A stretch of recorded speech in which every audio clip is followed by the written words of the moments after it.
ಸಡಗರ ಸಂಭ್ರಮದಿಂದ ನಡೆದ ಬೇಡರ ಕಣ್ಣಪ್ಪ ಸ್ವಾಮಿಯ ಆರತಿ ಮಹೋತ್ಸವ ಕಾರ್ಯಕ್ರಮ ನಡೆಯಿತು.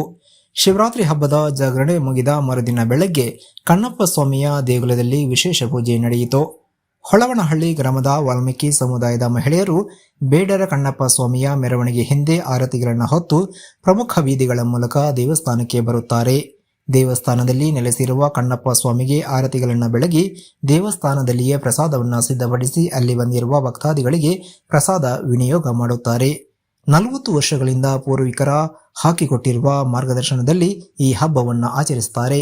ಮೆರವಣಿಗೆಯಲ್ಲಿ ವಿವಿಧ ವಾದ್ಯಗೋಷ್ಠಿಗಳೊಂದಿಗೆ ಸಿಡಿಮದ್ದನ್ನು ಸಿಡಿಸಿ ದೇವರಿಗೆ ದೃಷ್ಟಿ ತೆಗೆದು ತೆಂಗಿನಕಾಯಿಗಳನ್ನು ಹೊಡೆಯುತ್ತಾ ಭಕ್ತರು ಸಂಭ್ರಮ ಪಡ್ತಾರೆ. ಇದೇ ಸಂದರ್ಭದಲ್ಲಿ ಗ್ರಾಮದ ವಾಲ್ಮೀಕಿ ಸಮುದಾಯದ ಮುಖಂಡರು, ಯುವಕರು, ಸಹಸ್ರಾರು ಮಂದಿ ಭಕ್ತಾದಿಗಳು ಈ ಸಂಭ್ರಮದಲ್ಲಿ ಪಾಲ್ಗೊಂಡರು. ವರದಿ ಮಂಜುಸ್ವಾಮಿ ಎಮ್ಎನ್, ಕೊರಟಗೆರೆ. ಜಯರಾಜ್ ಅಂತ ಶ್ರೀ ಬೇಡರ ಸೇವಾ ಸಮಿತಿ ಈಗಿನ ಅಧ್ಯಕ್ಷರು. ನಾವು ಸುಮಾರು 40 ವರ್ಷದಿಂದ ನಮ್ಮ ಊರಲ್ಲಿ ಬೇಡರ ಸ್ವಾಮಿ ಪ್ರತಿಷ್ಠಾಪನೆ ಆದಾಗಿಂದ ಪ್ರತಿ ವರ್ಷ ಶಿವರಾತ್ರಿ ಹಬ್ಬ ಬೆಳಗ್ಗೆ ಮೆರವಣಿಗೆ ಮಾಡ್ತೀವಿ. ಮತ್ತು ಸೋಮವಾರ ಆರತಿ ಮಹೋತ್ಸವ ಹಾಗೆ ಸೋಮವಾರ ಮೆರವಣಿಗೆ ಮಾಡ್ಕೊಂಡು ಬರ್ತಾಯಿದ್ದೀವಿ.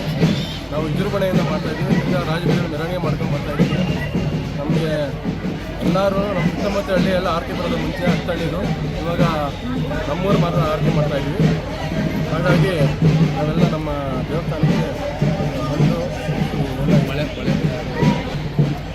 ಆರತಿ ಆದಮೇಲೆ ಜನಗಳಿಗೆ ಒಂಥರ ನಂಬಿಕೆ ಇದೆ, ಮಳೆ ಬೆಳೆ ಚೆನ್ನಾಗುತ್ತೆ, ಬೇಡರ ಕಣ್ಣಪ್ಪ ಸ್ವಾಮಿಯಿಂದ ಒಳ್ಳೆಯದಾಗುತ್ತೆ ಅಂತ ಒಂಥರ ನಂಬಿಕೆ ಇದೆ. ಹಾಗಾಗಿ ಜನಗಳು ಭಕ್ತಾದಿಗಳು ಜಾಸ್ತಿ ಇತ್ತೀಚೆಗಿಂತ ಜಾಸ್ತಿ ಆಗ್ತಾ ಇದೆ. ಶ್ರೀ ಗುರುಭ್ಯೋ ನಮಃ. ಹರಿ ಓಂ. ಹೊಳವನಹಳ್ಳಿ ಗ್ರಾಮದಲ್ಲಿ ಶ್ರೀ ಕಣ್ಣಪ್ಪನ ಸ್ವಾಮಿ ದೇವಸ್ಥಾನದಲ್ಲಿ 40 ವರ್ಷಗಳಿಂದ ಆಚರಣೆ ಮಾಡ್ಕೊಂಡು ಬರ್ತಾ ಇದ್ದಾರೆ.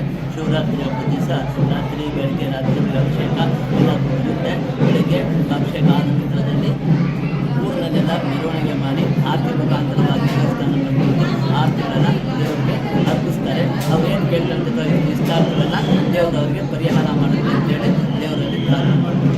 ಪ್ರತಿ ವರ್ಷ ಯಾವ ಟೈಮಲ್ಲಿ ನಡೆಯುವಂಥದ್ದು ಇದು? ಪ್ರತಿ ವರ್ಷ ಶಿವರಾತ್ರಿ ಹಬ್ಬ. ಈ ಆರತಿಗಳು ಬರೋಂಥದ್ದು ಮಾಘ ಮಾಸದಲ್ಲಿ ಚತುರ್ದಶಿ ದಿವಸ, ತ್ರಯೋದಶಿ ದಿವಸ ದೇವರಿಗೆ ಇಲ್ಲಿ ಅಭಿಷೇಕಗಳು ಆಗುತ್ತೆ. ಶಿವರಾತ್ರಿ ಹಬ್ಬ ಅದಾದ ಬೆಳಗ್ಗೆಗೆ ಪಾರಣೆ ಅಂತ ಮಾಡ್ತಾರೆ. ಆ ಪಾರಣೆ ಒಳಗೆ ಆರತಿ ಅಭಿಷೇಕಗಳೆಲ್ಲನೂ ದೇವರಿಗೆ ನಡೀತಾರೆ.